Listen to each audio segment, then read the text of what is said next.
बहुत ही मतलब निकृष्ट बुद्धि होती है जो ये तय करते हैं कि इतने लाख लेंगे तब तुम्हारी बेटी से ब्याह करेंगे।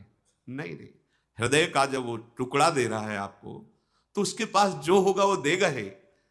और सबसे बड़ी बात है, अगर वो तुम्हें धन नहीं दे पाया ना, तो हृदय से आशीष देगा, तो तुम्हारा मंगल हो जाएगा।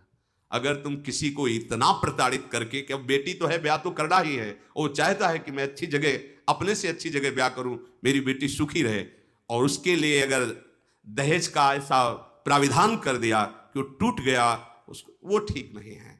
सबसे प्रार्थना है, ये चला रहा है। दहेज का मतलब है कन्या के सुख के लिए सहर्ष जो माता पिता प्रदान करते। कोई ऐसा माता पिता नहीं है जो प्रदान ना करे। जब पुत्री प्रदान कर रहा है तो उसके पास जो है तो प्रदान करेगा ही। वर पक्ष के होते इतने तुम महान हो गए, कोई इतना लघु हो गया कि तुम्हारे पैर छू रहा है, तुम्हारे चरण पखार रहा है, तुम्हें बेटी दे रहा है, तुम्हें जो कुछ है अपनी वस्तु दे रहा है, इसके बाद भी प्रताड़ित किया जाए कि इतनी धनराशि मिले तो तुम तो बेच रहे हो। तुमसे महान तो वह जो दान कर रहा है, तुम्हारे लिए कन्यादान सबसे बड़ा दान कर रहा है। अरे उसकी तरफ देखो। चाहिए कि अगर उसको जरूरत हो तो अपने पास भगवान ने दिया हो तो सहयोग कर देना चाहिए। तुम बेटी की तरफ से तैयार ब्याह की व्यवस्था करो, हम अपनी बारात की व्यवस्था खुद कर लेंगे, कोई जानेगा नहीं, तुम्हारी तरफ से ही होगी। ये संबंध होते हैं। पर यहां तो अब ऐसा चलने लगा है कि पहले तय हो जाता है, जैसे कोई सामान बेची नहीं ना, कि इतना, ये एक कार, घर में साइकिल भी नहीं चलाई, साइकिल भी नहीं चलाई, और एक कार, अब वो लड़की वाला है ना बेचारा, एक कार इतने लाख रुपए है, इतना ये मतलब लड़का पैदा हो गया तो मानो उनकी सिद्धियां पैदा हो गई हैं इसी से। फिर क्या होता है, कलह या शांति, और वो क्रूरता उस घर में छाती है, सुख नहीं मिलता।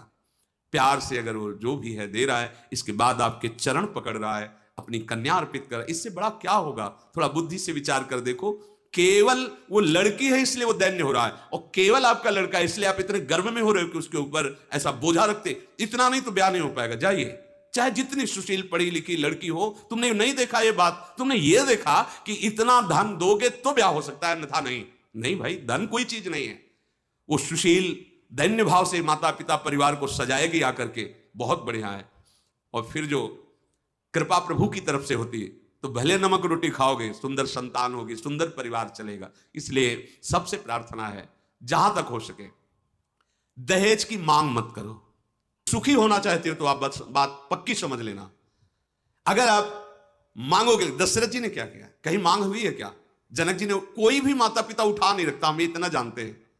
अब बहुते बुद्धि निकृष्ट हो तो नहीं कहते, नहीं तो प्रायः हर माता पिता की बात होती कि क्या लाके अपने बच्चों को दे दूं जिससे वो सुखी हो जाएं। सबसे प्रार्थना है, यदि आप इन देवी शक्तियों का सम्मान करना चाहते हो तो चाहे बहु रूप में लाना हो या देना हो, दोनों भाव में अगर हमारे पास है तो हमें छुपाना नहीं चाहिए। अच्छे से अच्छे सुख सामग्री बेटी को देना चाहिए। अगर वो बेटा होती तो अपनी संपत्ति का अधिकार प्राप्त करती, हमें देना चाहिए। उधर से चाहिए वर पक्ष से कि जो वो दे दे वो उसकी बात है, मैं उसके जिलाए थोड़ी जीऊंगा। हमारे प्रारब्ध में जो हमारी प्रयत्नशीलता से संपत्ति, उससे वो अपनी पुत्री दे रहा है, काफी है इतना। बस ये देखना है कि हमारे परिवार के योग्य परिवार है, बस इतना स्वीकार करना चाहिए।